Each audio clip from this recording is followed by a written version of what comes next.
Salam. Pragadaky studiýadan siz bilen men Gözel Hudaýberdiýewa. Şu gün Açyk Söhbet Gepleşigimizde Türkmenistanyň garaşsyzlygy barada gurrun ederiz. Türkmenistan 1991-nji ýylda döwlet garaşsyzlygyny yglan edende Sowet Soýuzynyň bir bölegi. Sowet rejiminiň dargamagy bilen özbaşdaklyk alan ýurdun soňky 30 ýyly nähili boldy. Şuň biz bu sene bilen baglanşykly söhbetimizde garaşsyzlygyň yglan edilişine gözle şaýat bolan şol wagtky parlamentiň agzasy Sowet Soýuzynyň şeýle-de merkezde boýunça bilermeni Bruce Panier'i çağırdyk. Halmyradagy Bruce, salam, gepleşigimize hoş geldiňiz. Wa aleykum assalam. Sağ olun çağıranız için. Gelin diskussiyamıza başlamadan ozal garaşsyzlyk döwrüniň kronologiýasyna bilesin edeli.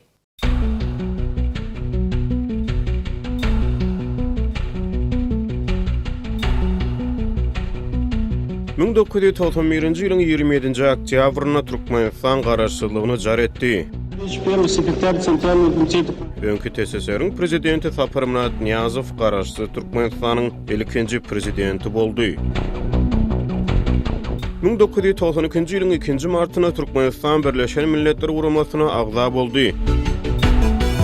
1995-nji ýylyň 12-nji dekabryna Birleşen Milletler Guramasynyň baş assambleýasy Türkmenistanyň beýtaraplygyny ikrar etdi.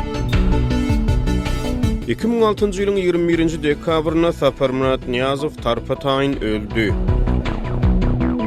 Niyazowyň ölümünden soňra Gurbanuly Berdimuhammedow ilki wagtdaýyn prezident, soňra 2007-nji ýylyň fevralyna prezident boldy. Niyazow 15 ýyl, Berdimuhammedow 15 ýyl ýurdu dolandyrdy.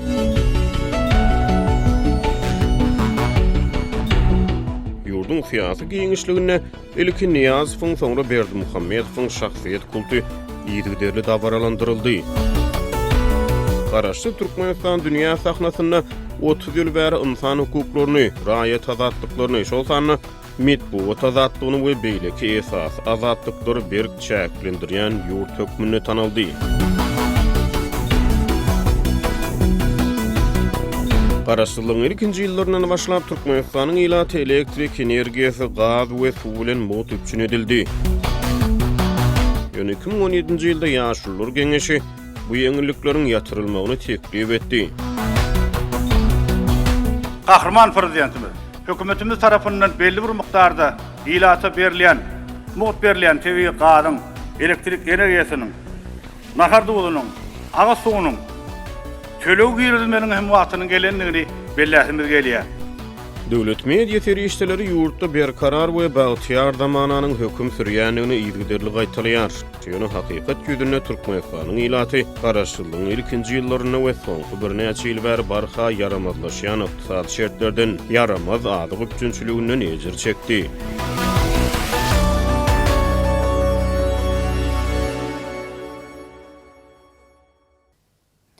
Türkmenistanyň garaşsyzlyk eýäminiň başyna dolanyp gelsek, ýurduň merkezi saýlaw komissiýasy 1991-nji ýylyň 27-nji oktýabrynda ýurdun garaşsyzlygyny jar etdi. Bu pursat barada Birleşen Ştatlaryň Helsinki komissiýasynyň gyzykly maglumaty bar.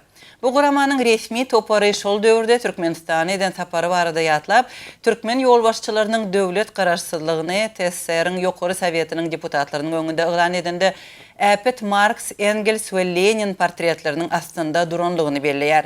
Halmyradagy şol wakalar siziň ýadyňyzda bolsa, bu dogrudan hem şeýlemi deýim?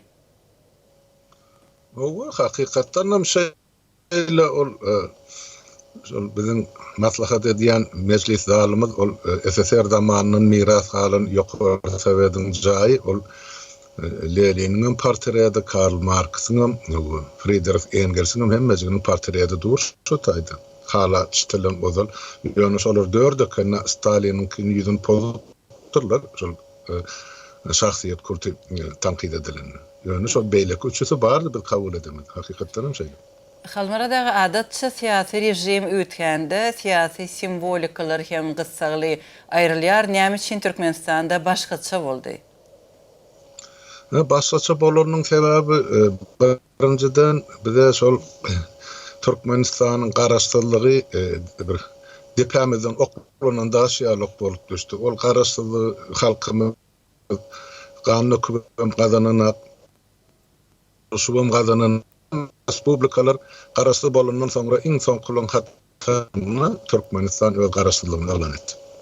Ine şonuň üçin birinciden bize ozal siyasi partiýalaryň dürlü partiýalaryň tejribesi bolmanlygy üçin hakimiyet ýa hökümeti çalışmak tejribemiz bolmanlygy üçin diňe şo kompartiýanyň aşagyna 73 ýyllap ýaşayan Türkmenistanyň tejribesi bar diýmesek bizde başga tejribe ýokdy. O kompartiýanyň agzalary aşakdan ýokarlygyny hemmesi ýokarsyna oturany dogly tabylykda işläp gelen adamlar. Onun birinci sekreter näme diýse şoň aýdany diýeni bilen bolunup geldi. Şol garaşsyzlyk kabul edilende de hemmeti diýmeýän deputatlaryň şol 90 götürümden gowragy şol tribunada oturan ýol başçylaryň agzyna seredi oturdy. Halmurad ağa, siz özüňiz nähili duýgulary başdan geçirdiňiz? Size Türkmenistanyň döwlet garaşsyzlygyny alanlygy barada yglan edilende. Bir söz bilen aýdar ýaly duýgam däl, şo güne gaty uly taýýarlykly geldikde. Birinciden gaty uly jogapkärçiligi bardy. Türkmenistanyň garaşsyzlygyny niýaz yglan eden, ony deputatlar öz boýnuna alyp yglan eden zatlar. Näme üçin? Eger bardy geldi, täzeden GKÇP uýaly bolup Sowet Soýuzynyň hökümeti täzeden dikeldilse, şu garaşsyzlyk jarnamasyny kabul eden deputatlar diwara söýelip atylmaly halk döwleti hökümine. Şonuň üçin niýaz ýok olaň üçin. Ene şol garaşsyzlyk jarnamasynyň 19 sany maddasy bardy. Şonuň ikisi şahsy menki. Deputat Halmurad Söýünowiňki. 10-njy madda şo taýda Türkmenistanyň öz ýanky bank teması bolmaly, öz pul dolanşygy bolmaly, öz başda pul siýasaty bolmaly. 15-nji maddanyň 1-nji bölümi şol Türkmenistanyň öz harby goşuny bolmaly, öz goşuny bilen öz garaşsyzlygyny döwlet bütünligini gorap saklamaly diýen 1-nji bölümi şol maddanyň meniki. 2-nji bölüm ýadro ýaragyndan Türkmenistan arasy bolmaly diýileni ol deputat Pirimoğlu Tanrıgul ifade edişli. Şonuň üçin ol o taýda kabul edilen zat ol biziň bir halk bolup bir ýani dogranja bäbegimiz diýip aýsagam boljakda. Ýöne şonu ýörjene ýetirmän ine terse sowdudy iksan diktator. Ýogsa aslynda kabul edilen şo jarnama bütün halkymyza gelecekki nesillere bolsun diýip kabul edildi. Döwlet garaşsyzlygy Türkmenistana näme berdi? Indi biz bu sowal barada gürrüň etmezden ozal Merkezäde boýunça bilermen Türkmenistan barada kitabyň awtory Luka Ancheskiniň pikirini diňläli.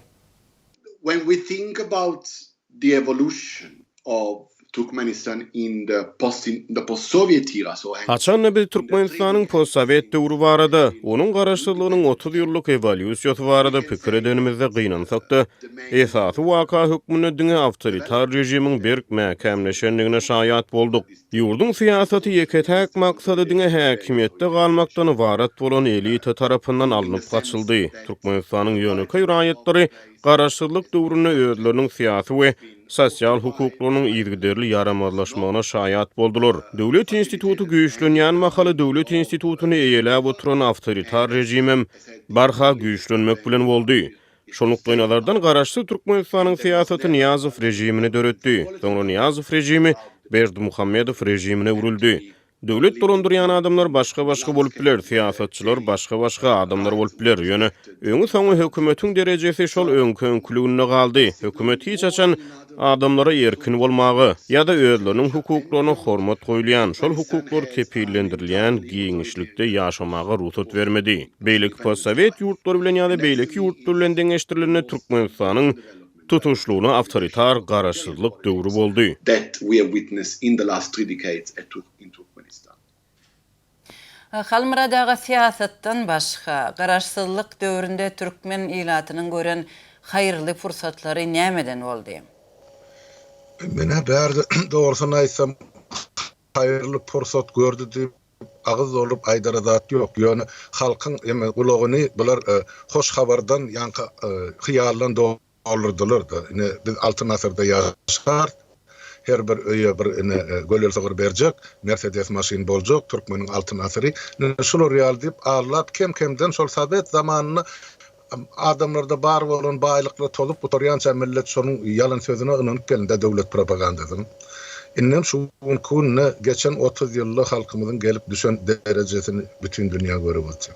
Bärt plan zat boldy ya halk baýady ya guruplanyny ya ruhlanyny ya bilim össü ya ilim össü bu zatlar gaty aýdardan uzakda ýatan.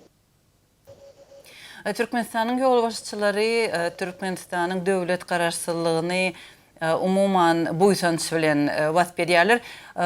Garaşsyzlygyň ilki ýyllarynda oňyň özgörüşlikler boldymy ýa-da umytlar boldymy? Şol umytlar garaşsyzlygyň ilkinji ýyllarynda näme derejede başa bardy? Käbir öwrülişikli pursatlar ýüze çykdymy halmyrada? Ýadyňyzda barmy? Bar, elbette ýüze çykdy. Şol döwür bütün bizim cemiyeti, bütün bizim halkymyz şular ýaly bir eýfariýa emesine duýgusyna ýördi. Inni biz öz elimiz, öz ýakamyz bolduk, öz ýerasy ýer subaýlyklarymyz, öz döwletimiz, öz milletimize karşılar. Ine bizim baýlykly topragymyz var. Hemme zat yeter gül ýaly ýaşar diýen umyt hemme kişide bardy. Ýöne şoňa esasen bardy. Türkmenistanyň şol Sowet zamanyna dören bir ýokaçygy bolsa intelligensiýa gatlagy bardy. Türkmenlerden düzülen. Şolar 92-nji ýylda, 91-nji, 92-nji ýyllarda eýap şol täze Türkmenistany, şol garaşsyz Türkmenistan näde gurmaly şoň üstüne işläp başladylar. Ine şolun iki sany ministrmen misal getirip biljek, ana biri paýda geldi meredip beýleksem Nazar Toýly biri şol owa hojalyk ministri beýlekdi Nevit gaz ministri. Ine şu iki pudakda işleyen bilermeler, spesialistler, ornmasarlar, beýlekler hemmesi şu owa hojalyk ministrleri ýer suw reformasyny geçirip başladylar. Türkmenistanyň pozisiýasy beýleki Sowet, öňkü post-Sowet respublikaly bilen deňeşdirende kän ýokardady. Milletimizde iýmäge içmäge azy garytlaram ýeterlikdi beýleki durmuş şertem gowdy. Ýöne 94-nji ýyldan soň aşak düşüp başlady. Sağ bolun. Efirde Azatlyk Radiosynyň Açyk Söhbet Gepleşigi. Biz Türkmenistanyň garaşsyzlygynyň 30 ýyllygy barada gurrun edýäris. Biziň şu günki söhbetdeşlerimiz garaşsyzlyk yglan edilende Türkmen parlamentinde deputat bolan Halmurat Söýünow, şeýle-de Merkezi Aziýa boýunça analitik Bruce Panier.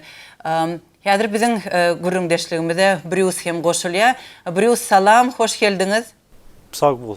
Bruce garaşsyzlyk senesiniň 30-njy ýyl döwümine şu ýyl aýratyn ünsürler. Bu diňe bir Türkmenistanda däleýsem beýleki post-Sowet ýurtlarynda hem şeýle emma Türkmenistan barada aýdylanda şu ýyl bu sene belli bir siýasy tapkyr soňky bir näçe ýylda ýurtda dören siýasy tendensiýanyň bir jemleýici pursaty hökmünde garalýar. Siziň hut özüňiz hem siýasy ütköşüklige garaşýanlygyňyzy esasan hem siýasy miras düşürlik meselesini gozgadyňyz. Näme üçin? No, очевидно, что они готовили своего сына Берди Мухаммедова, чтобы стать президентом в Туркменистане. У него были разные посты, и в коротком времени тоже, как в течение 5 лет, не даже он был в парламенте, он разные посты министерств и так далее. И поэтому мне кажется, по крайней мере, что ясно, они хотят, что он станет, я имею в виду Сердар Берди Мухаммедов станет президентом, и, вероятно, в близком будущем. Конечно, есть слухи о здоровье Гурбангулы Берди Мухаммедова, я не знаю, насколько это правильно, но все-таки он не молодой сейчас. И когда он исчез в СМИ 2 года назад, было любопытно, что произошло, потому что обычно он так любит быть там в телевидении, в газетах и так далее, и вдруг его нету. Поэтому я думаю, они готовили сына Берди Мухаммедова долго. Вероятно, это просто время сейчас. Почему это важно им? Ну, конечно, то, что Гурбангулы Берди Мухаммедов построил в Туркменистане, это маловато, надо сказать, но все-таки это семейный бизнес сейчас. И как гарантия семье, что после Гурбангулы Берди Мухаммедова их места, их богатство еще будет гарантировано, нужен преемник. И преемник, кажется, будет Сердар. No da eta takay Hawa bu şogun kuwunyň intrigasy bolup durýar. Munyň Türkmenistanyň garaşsyzlygynyň 30 ýyllygyna gabat boljagy hem çak edilýär. Näme üçin bu häzirki pursata baglanýar diýip pikir edýärsiňiz? Да, конечно, есть разные теории. Я уже сказал, что еще вопрос о здоровье Гурбангулы Бердимухамедова. Ну, и можно сказать, как вы показали в начале передачи, это 15 лет Ниязова, 15 лет Гурбангулы Бердимухамедова, и, может быть, он хочет, что еще 15 лет будет Сердара Бердимухамедова.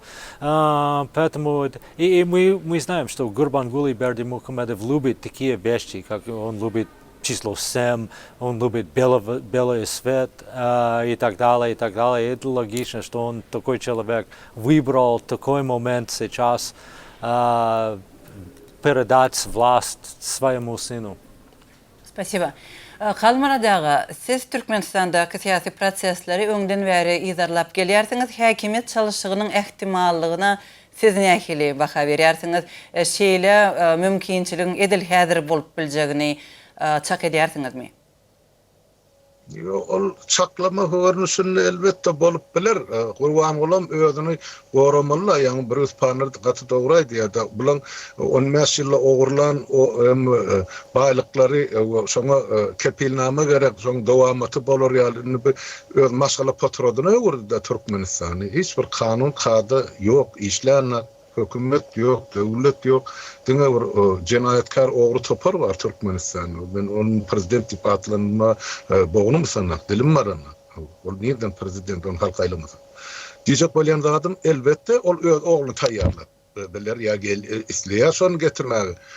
Dogry belek geçdiýän bir Ispanýa. Oleýan 5-6 ýerde ogluny synak gördü da dürli ministerliklerde, dürli wezipede, ýa-ni welaýaty ýa-ni ýol baş edip goýdy. Innem Merkezi Banky kurator edip goýdy. Şoň üçin dollar asakdyşýar diýen musmus ýere diýerler Türkmenistanyň. Gara dürli ýollar bilen şu ogluny öňe itekleýärdi. Ýöne ol atasyna çeken oğlan o atasından akıllı bol biljekler. Ona nähil adamdygynyň bir taýda azatlyk taýdy oturmaýyn akıl derejesini. Demek bulan öz hasaby. Ýöne durmuş başga da görkezip otur. Indi halk o ýöne. Şeňi ol 90-njy ýyllarda ýa 2000-njy ýyllaryň başynda ýa 2010-njy da 15-njy ýyllardaky türkmen halky ýok bu. Indi maňlaýy daşy degdi halkymyzyň görüp otur. Kim otur depede galgap, nira alyp barýarlar, näme bilen gutarjak. Ýani şonuň üçin olar dürli öz planlaryny çekip biler. Ýöne başa barmazmy? Ol biziň halkymyza we ykbaly bagly iş bolupdyr. Biz bugün Türkmenistanyň 30 ýyllyk geçmişine sen etdik. Indi gelecek barada gepleşsek, indi näme garaşmaly? Halmaradaga siziň pikiriňizçe näme garaşyp bolar? Eger döwlet şu duruşuna dursa, ya şolaryň Berdimuhammedowyň maşgalasynyň elinde bolsa, demek Türkmenistanyň dargama howpudur biziň öňümizde. Sebäp döwlet öz ıhtiýarlygyny eýe bolup bilenok. Sebäp bolup geçýän zatlar görkezip dur, saklanyň esasan bolýan zatlar. Berdimuhammedow öz erkini käkeleýän adam däl. Onu daşyndan görkezme berýärler. Oň ýeňsesinde duran adamlar döwleti dolanýar. Şonuň üçin ol Türkmenistanyň ähli baýlygyny deger degmedini kämahal muhtundan mardan çykaryp oturýardy. Daşyny şol öz hökmürawalygyny saklamak üçin. Şonuň üçin men pikir edýän dünýäde ýaşuwyn kugun Berdimuhammedowyň rejimini kritika ýa deme şonu kritikasyna alýan döwletde gat'a tanqid edýär. Sebäp ol hemme kişi peýdaly bolup durdy. 100 ton adama mesaňa diýip döwletiň baýlygyny paýlap otur. Şonuň üçin olara da şolar ýaly yüzüstü saklanýan nelegitimle bolsa prezident gerekdi. Barmy? Bar. Ady bardy, özü ýokdy. Öz borcuny ýerine ýetirmeýän adam kim bolundy näme? Ine şolar ýaly ýagdaý bar, gelecek gaty garanky bolup dur. Ýani şunyň öňüni aljagam ýene de biziň halkymyz. Başga hiç kim ýok. Daşyndan hiç bir kömegi bolmajagyny ýa ýoklugyny ine Berdimuhammedow häkimet başyna geleli bäri soňky 15 ýylyň taryhy görkezip oturdy. Brus size sowal ýurdun geçen ýoly we häzirki ýagdaý näme garaşmaga we nähili prognozlar etmäge esas berýär? Мало. Политика государства там практически не имеет значения. Сердар не очень опытный человек, если он следует его отца, значит, что ничего не изменится. И кроме этого, очевидно недавно, что, и вероятно дальше этого, что он, Берди Мухаммедов, получает не помощь, это неправильно сказать это, но многие помогают ему извне страны, потому что он не хороший президент, он не способный бизнесмен, он практически ничего не знает о иностранных делах, и если это выгодно многим, что он такой человек, если, допустим, Россия хочет продавать газ, да, и Иран хочет продавать газ, но насколько Берди Мухаммедов неспособный бизнесмен, он не представляет соперником для них вообще. И то же самое с политикой иностранных дел и так далее. И многие, особенно соседи, знают, что он не знает, как руководить страной, и ему трудно делать что-нибудь, передвигать Туркменистан вперед. Для них это хорошо. Для туркменского народа, к сожалению, это очень плохо. Но из-за этого я не оптимист, что будет лучше в Туркменистане. Особенно если Сердар будет там, значит, что политика одинаковая практически будет. И у них богатство, но они уже потеряли возможности много раз. Сейчас, например, это рекордная цена газа. Но все-таки у Туркменистана сейчас один покупатель. Все, Китай. И у них долгосрочный контракт. Поэтому даже если рекордная цена на газ, это ничего не имеет значения для Туркменистана. К сожалению, это просто пример, насколько они ошиблись в государстве Туркменистана делать что-нибудь полезного народу и даже себе. Они воруют много, но как делать Туркменистан как современной страной, ничего, я думаю, я не вижу, что будет лучше в близком будущем. Halmurat Söýünov, Brus Panier, Gepleşigimizde gatnaşanlygyňyz üçin köp sag bolun. Sağ olun, sizem sağ olun. Janap Panier, Taňry alkasyň. Türkmenistan mardyşlary edýän azdalaryňyz üçin, okapdyn, görüpdyn, belliýän siziň edýän işin. Sağ olun, Taňry alkasyň. Açyk Söhbet gepleşigimizde şuun biz ýakyn taryhyň iň öwrülişikli pursatlarynyň ýene birine döwlet garaşsyzlygynyň 30 ýyllygyna bilelikde sinetdik gepleşigi. Pragadan men Gözel Hudaýberdiýew alyp bardym diskussiýa Türkmenistanyň parlamentiniň öňki agzasy Halmurat Söýünow Şwetsiýadan we Merkezi Aziýa boýunça analitik Brus Panier Pragadan gatnaşdylar. Gepleşigi halan bolsaňyz laýyk goýuň we paýlaşyň. Öz pikirleriňizi aýtmagy unutmaň. Hoş sag bolun.